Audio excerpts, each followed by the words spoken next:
Bonjour et bienvenue dans ce nouvel épisode de notre podcast Impact Carrière by Delaware. Directeur de projet SAP, l'art de piloter des projets stratégiques. ERP, budget, gestion des risques, communication avec le COMEX, le directeur de projet SAP est un chef d'orchestre stratégique. Dans cet épisode, on vous fait découvrir les coulisses de ce rôle clé. Comment piloter des projets complexes, embarquer les parties prenantes, garder le cap dans les tempêtes. Notre invitée, Karine, directrice de projet SAP, nous partage son quotidien et sa vision. Bonjour Karine. Bonjour Doriane. Et bienvenue. Merci. Pour commencer, quel est selon toi le rôle principal d'un directeur de projet SAP dans une grande transformation ? Alors je dirais que le directeur de projet SAP, d'ailleurs quelle que soit la solution concernée, est comme un chef d'orchestre. Pourquoi ? Parce que c'est lui qui va rythmer le projet.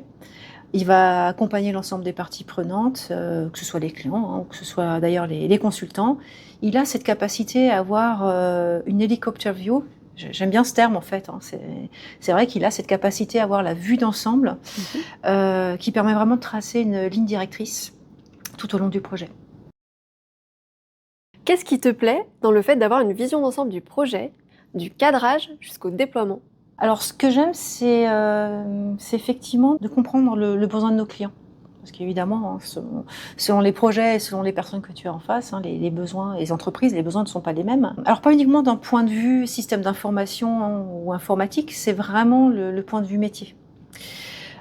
Parce que c'est vrai qu'il ne faut pas oublier que la finalité est purement métier. C'est ça qui va effectivement intéresser nos clients. Donc c'est vrai que le cadrage et la phase de conception sont vraiment des étapes dans le cadre du projet qui vont permettre d'appréhender toute cette partie-là. Le déploiement, quant à lui, est plutôt l'aboutissement de toute cette réflexion qu'on aura menée pendant des mois avant. À quoi ressemble concrètement ton quotidien quand tu pilotes ce type de projet ? Eh bien, heureusement, il n'y a pas de journée type. Et c'est vraiment ce que j'aime dans mon métier, l'échange avec nos consultants. Alors que ce soit de manière, on va dire, assez formelle, dans le cadre des comités internes, par exemple, ou tout simplement en one-to-one avec les consultants pour traiter des sujets en particulier. Le pendant de ça, c'est la même chose avec le client. Donc pendant nos comités projets hebdomadaires ou, encore une fois, là aussi, selon des sujets qu'on a adressés avec le client, soit des sujets opérationnels ou alors des sujets qui peuvent être un peu plus stratégiques dans le déroulé du projet. Évidemment, il m'arrive d'assister à des ateliers qui sont animés par les consultants. C'est important aussi de s'imprégner des sujets opérationnels pour pouvoir être capable de répondre aussi aux sollicitations de mon homologue, le directeur projet côté client. Et après, il y a aussi dans notre métier toute la partie contractuelle, suivi des temps des consultants, donc le pilotage des charges du projet. Et puis toute la période fin de mois, ou là, début du mois suivant, où on gère toute la facturation avec nos services administratifs. Quelles sont les grandes étapes que tu dois sécuriser pour garantir le succès d'un projet SAP ? Alors, un projet, évidemment découpé en phases. Alors, je pense que tout consultant, évidemment, a cette notion-là. On commence par une phase d'initialisation, c'est là où on va tout préparer pour que le projet puisse se passer le mieux possible, tant d'un point de vue contractuel que d'un point de vue intégration des équipes. Pour toutes ces différentes phases, parce qu'après, évidemment, on va passer sur la phase de conception, la phase de réalisation, la préparation au démarrage, et puis toute la phase du go live, à partir du moment où la solution est prête et on la met en production. Alors, pendant toutes ces phases-là, il y a une multitude de tâches à réaliser, et pour ça, c'est vrai qu'on s'appuie sur une méthodologie qui a fait ses preuves chez nous, qui s'appelle PROMAR. On est tous formés sur cette méthodologie-là, cette méthodologie projet, et alors que ce soit les directeurs de projet, les chefs de projet ou les consultants. Vraiment, ce qui va rythmer notre travail, ça nous permet de sécuriser. Et surtout, ce qui est important aussi, c'est de s'assurer quand on commence une nouvelle phase, que la phase précédente est finalisée et qu'elle a été validée par le client. Pas revenir dessus. Ça, c'est vraiment quelque chose d'important, qu'on soit vraiment aligné sur ce point-là. D'accord. Et est-ce que tu peux nous expliquer pourquoi cette méthodologie PROMAR ? Alors pourquoi l'idée, c'est Il y a différentes méthodologies qui existent sur le marché. C'est vrai que cette méthodologie, elle a l'avantage d'être assez souple. C'est une méthodologie qui est un mix entre la méthode agile et la méthode, on va dire, qui est la méthode V, qui est la méthode plus classique. Et comme je te le disais tout à l'heure, on est tous formés dessus, donc on parle le même langage. Donc tout de suite, c'est aussi plus simple pour travailler. Et nos outils sont adaptés. On travaille avec des outils projets tels que DevOps. Je pense que les personnes qui nous écoutent ou nous regardent doivent connaître. Tout cela nous permet de suivre les charges, de suivre les tâches des consultants. Et en tant que directeur de projet, on utilise également Power BI qui nous permet de suivre les charges et puis d'avoir vraiment cette vision aussi reporting interne pour piloter le projet. Comment gères-tu la complexité d'un projet SAP mené à l'international, avec plusieurs cultures, fuseaux horaires ou même législation? Alors c'est très challengeant. Moi j'aime bien, j'en ai fait pas mal des projets à l'international. Alors c'est surtout, on va dire, une question d'organisation, d'alignement avec les différentes parties prenantes du projet. Il faut arriver à trouver, ça semble logique ce que je dis, mais déjà trouver des créneaux pour travailler ensemble. Pas toujours simple de travailler avec l'Asie et puis le continent américain. Les décalages horaires complexifient quand même cette partie-là.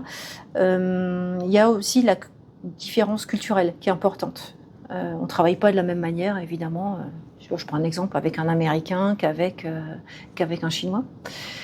Donc on s'adapte. Je pense que c'est le maître mot aussi de notre métier, c'est savoir s'adapter aux situations, savoir s'adapter aux personnes avec qui on travaille. C'est quelque chose qui nous permet aussi de se dépasser dans notre travail quotidien.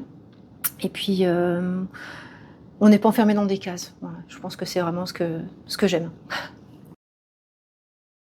Avec l'expérience, quelles compétences ont vraiment fait la différence dans ton parcours de consultante SAP à directrice de projet? Je dirais les compétences de management, de gestion de projet, mais aussi de personnes. Parce que j'étais également team lead dans une autre vie, sur SAP, toujours. Mais je pense qu'il faut avoir un très bon relationnel. Si on n'aime pas avoir ce relationnel, aller vers l'autre, essayer de comprendre aussi comment fonctionnent les personnes, comment fonctionne l'outil précédent peut-être qu'avait notre client, c'est vrai que c'est compliqué. Il faut faire preuve de rigueur, évidemment, parce que on a des deadlines, on a des étapes qui doivent se faire parfois très rapidement. Il faut connaître SAP, évidemment, parce que là, on parle bien d'un poste de direction de projet SAP. Voilà, donc je dirais que c'est... Et puis, il faut aussi avoir la capacité à prendre des décisions rapides. On n'a pas toujours le temps de réfléchir à comment on ferait, etc., si telle situation se passait, etc. Il faut déjà qu'on ait les réponses. Mais ça, c'est vrai que l'expérience aide beaucoup, l'expérience même de consultant. Ça nous permet déjà d'avoir cette vision-là, d'avoir du recul et du coup d'être réactif. Dans un environnement aussi exigeant, comment fais-tu pour garder de la sérénité dans les phases critiques? Alors c'est vrai que des fois, ça peut être compliqué de rester serein. On a quand même un métier stressant, il faut le dire. Alors la première chose, c'est de se dire qu'on n'est pas tout seul. On n'est pas tout seul sur un projet. Déjà, moi, c'est vrai que je m'appuie quand même beaucoup sur les équipes. Ils ont souvent les réponses. C'est eux qui maîtrisent leur domaine. Donc ils sont répartis par domaine fonctionnel. C'est une vraie collaboration avec les équipes. Alors, pour certains sujets qui peuvent s'avérer plus stratégiques, c'est vrai qu'on a cette chance chez Delaware d'avoir un sponsor par projet. D'ordinaire, c'est un des associés ou une des associées, et on a de manière hebdomadaire un point projet pour discuter de l'avancée du projet, pour discuter effectivement de ce qui se passe bien, de ce qui se passe peut-être moins bien, ou justement sur ces points-là, on aurait peut-être besoin d'aide ou de conseils. Donc on est accompagné aussi. Donc c'est vrai que c'est des moments que j'apprécie parce que ça nous permet d'apprendre aussi encore. On apprend tous les jours de par notre métier, mais aussi là encore par des personnes qui ont un profil encore plus senior que nous. Donc on n'est jamais seul, c'est ce qu'il faut retenir. On avance ensemble. Comment travailles-tu avec les autres parties prenantes du projet, côté client et équipe interne? Alors parfois, on a un peu l'impression de vivre ensemble, il faut dire les choses. C'est vrai qu'on passe, pas mal de temps à échanger, à communiquer. La communication, c'est clé. Pourquoi? Parce que la communication, ça va rassurer, ça va rassurer nos clients, ça va rassurer les équipes aussi. C'est d'être vraiment dans une relation de partenariat et ça permet aussi de s'assurer qu'il n'y a pas d'incompréhension. Alors que ce soit, dans la manière de travailler, que ce soit dans l'avancée du projet, et cetera. Alors c'est vrai que j'essaye de me rendre le plus disponible possible, que ce soit pour, nos clients ou que ce soit pour l'équipe. C'est pas toujours simple parce que c'est vrai qu'on a pas mal de travail, mais c'est quelque chose qui est important, vraiment. Je m'assure aussi qu'il y a une bonne communication, entre, nos clients et l'équipe et les consultants entre eux. C'est vrai que d'ordinaire, c'est vrai que ça se passe plutôt bien.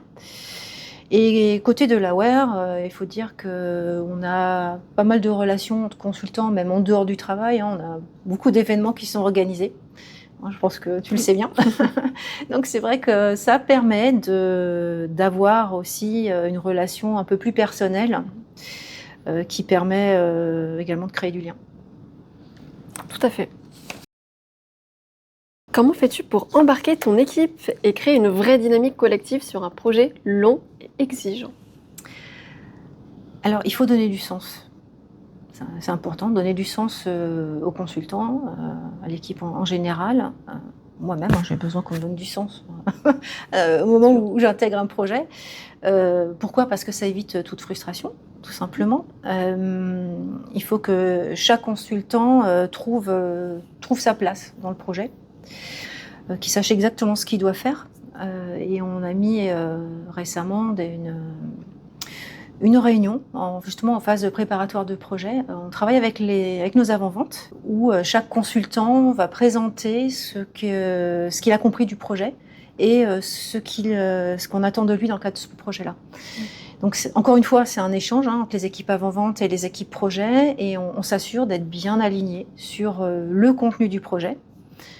Alors ça a un double effet, ça a l'effet de rassurer tout le monde, de rassurer les consultants, de rassurer aussi les équipes avant-vente. Et puis dans le cadre du projet, on se rend compte qu'après on se pose moins de questions.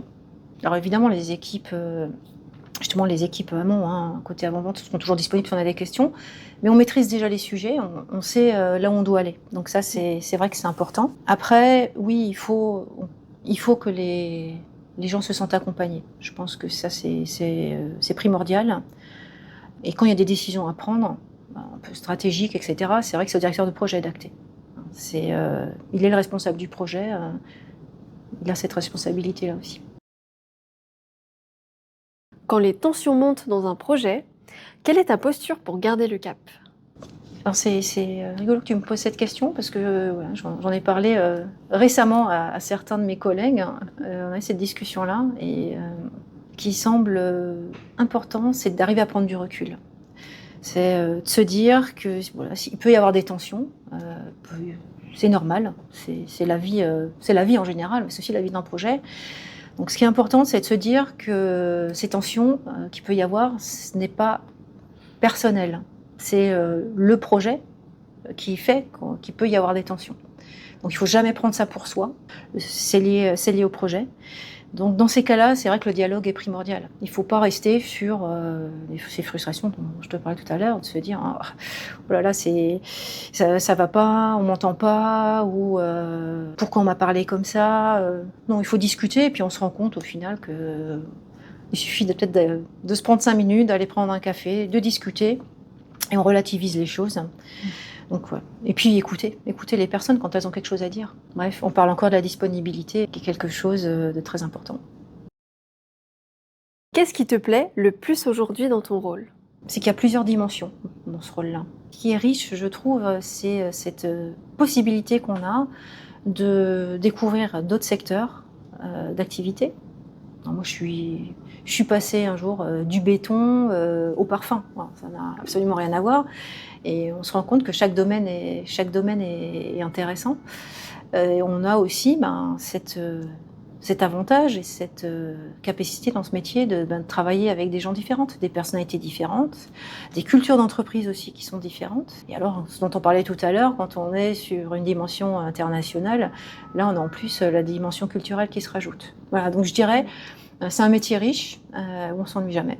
Beau résumé. Voilà. Qu'est-ce qui t'a aidé à franchir le cap de directrice de projet? Alors, je pense que c'est mon esprit entrepreneurial.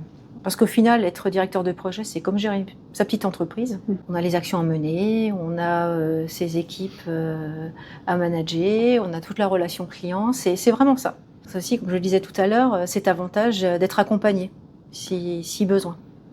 Ce qui n'est pas toujours le cas quand on est chef d'entreprise. Oui, c'est sûr. Pourquoi dirais-tu qu'un profil expérimenté peut trouver un vrai second souffle chez Delaware? Alors déjà, je pense qu'on ne naît pas directeur de projet. C'est quand même assez rare. La plupart des directeurs de projet SAP ont une expérience, une autre vie avant. On a pour la plupart une expérience évidemment de consultant SAP, de chefs de projet avant d'être directeur de projet, mais même les chefs de projet eux-mêmes ont été consultants à un moment donné. Moi, me concernant, j'ai eu une première vie où j'ai été quelques années responsable ADV logistique et puis j'ai basculé après dans le consulting comme consultante vente et achat sur SAP. Donc c'est effectivement, ça peut être l'aboutissement d'une expérience passée. Il y a cette possibilité-là de vouloir changer, d'évoluer, de passer peut-être aussi un petit peu de l'autre côté de la barrière, d'avoir une vision différente dont on vit le projet. Quelles sont les possibilités d'évolution s'il y en a? Alors des évolutions, elles peuvent être de deux types. Une évolution à l'intérieur même du poste, parce qu'effectivement, on peut commencer comme directeur de projet et avoir des projets petits, on va dire, peut-être plus petits que certains d'autres, avec une équipe moins importante, avec nombre de jours de projets aussi réduits. On peut évoluer, avoir des projets de plus en plus complexes. On peut aussi être passé sur des projets à l'international également, peut-être qu'on n'était pas avant, etc. Donc on a aussi cette évolution à l'intérieur du poste. Et après, on peut également avoir des passerelles sur d'autres postes au sein de Delaware. Alors, c'est un peu compliqué de dire quel type de poste, parce que ça dépend de l'expérience de chacun, ça dépend également des envies de chacun, mais les passerelles sont tout à fait possibles. Et je pense que c'est une richesse de Delaware de permettre ça, et d'être à l'écoute de ses consultants, de ses directeurs de projet aussi, quand ils veulent évoluer. Si tu devais donner un conseil à un directeur de projet SAP qui hésite à changer de cadre, que lui dirais-tu?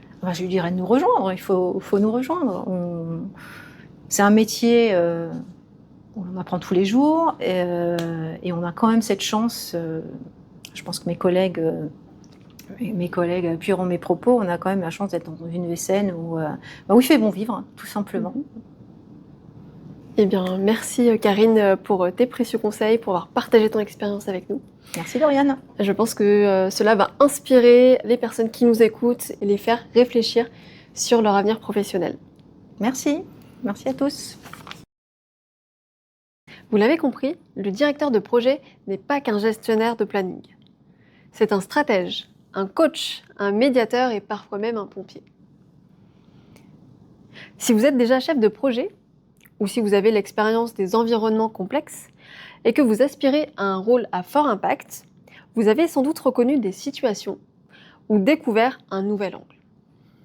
Chez Delaware, on accompagne justement ce type de profil vers plus de responsabilités, avec un vrai cadre pour progresser sereinement. Si cet échange vous a parlé, n'hésitez pas à aller plus loin et à visiter notre site carrière. Et surtout, abonnez-vous pour découvrir nos prochains épisodes. À bientôt!